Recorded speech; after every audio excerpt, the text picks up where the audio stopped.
Viewers, আসসালামু আলাইকুম। আশা করি সবাই ভালো আছেন। আবারও করলা গাছের একটা কাটিং নিয়ে হাজির হয়েছি আপনাদের মাঝে। আপনারা গেল ভিডিওতে দেখেছেন যে আমি অন জেনারেশন কাটিং করেছি, আর দ্বিতীয়বারের মতন আবার এসেছি 2G কাটিং, মানে 2 জেনারেশন কাটিং নিয়ে। আসুন, আসলে শুরু থেকে 10 পাতা পর্যন্ত অন কাটিং, তারপরে যদি আপনার সেই কাটিং থেকে আবার 8 পাতা পর্যন্ত গজালে 2 জেনারেশন করে দিতে হয়। আর আমি আজকের সেই 2G কাটিংই আপনাদের মাঝে শেয়ার করব। আশা করি ভিডিওটা না টেনে সম্পূর্ণ দেখবেন। ভিউয়ার্স, এখান থেকে আমি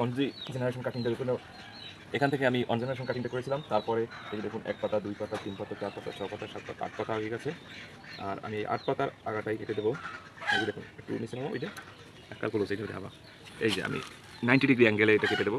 এই যে দেখুন, এরকমের করে প্রতিটা আগা আপনি কাটিং করে দেবেন, যাতে গাছের গোড়াটা আরও মোটা হয় আর শাখা পোশাখাগুলোও আরও বিস্তার করে। এই যে দেখুন, এক আগা থেকে অনেক ডেভেলপ হয়েছে আমার গাছগুলো। আর গাছের স্বাস্থ্যটা দেখেন, এই যে পাতা অনেক পুষ্টি সমৃদ্ধ। আসুন আরও একটা কাটিং করে দেখাই। এই যে 90 ডিগ্রি অ্যাঙ্গেল।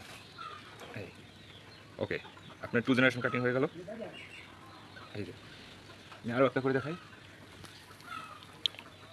এই যে কাটিং দেখুন ভিউয়ার্স, গাছগুলো দেখতে দেখতে অনেক বড় হয়ে গেছে, আর মাচার প্রায় 7 ফুট উচ্চতায় পৌঁছে গেছে আগাগুলো।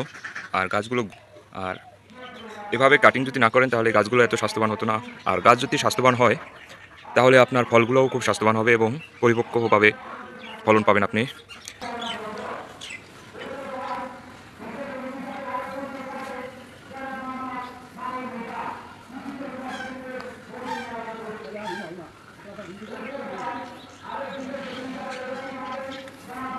ভিউয়ার্স, আরও একটি বিষয় খেয়াল করবেন করলা গাছের বিষয়, অন্তত আপনার গোড়া থেকে কিছু ডগা গজায় যেগুলো আগার পুষ্টি সমৃদ্ধতা ঘাটতি ঘটায়।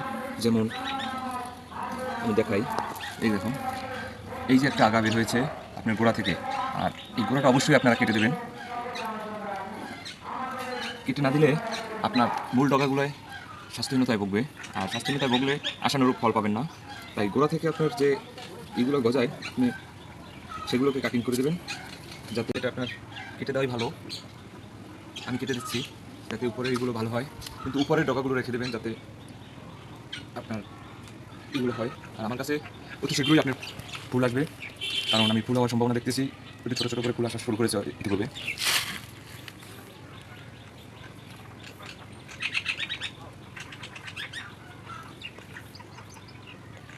গাছে ফুল হওয়া শুরু করেছে, আর হয়তো 2-1 সপ্তাহ পরেই গাছে ফুল ফলে ভরে যাবে। আর আপনাদের মাঝে সেই ভিডিওগুলো আমি অবশ্যই শেয়ার করব। আশা করি পাশেই থাকবেন।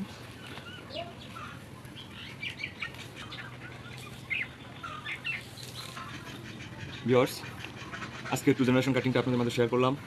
সামনে আবার নতুন ভিডিও নিয়ে আপনাদের মাঝে হাজির হবো, আর এই গাছের ফুল ফল সম্পর্কে আপনাদের দেখিয়ে এবং বুঝিয়ে দেবো। আশা করি ভালো থাকবেন। আল্লাহ হাফেজ।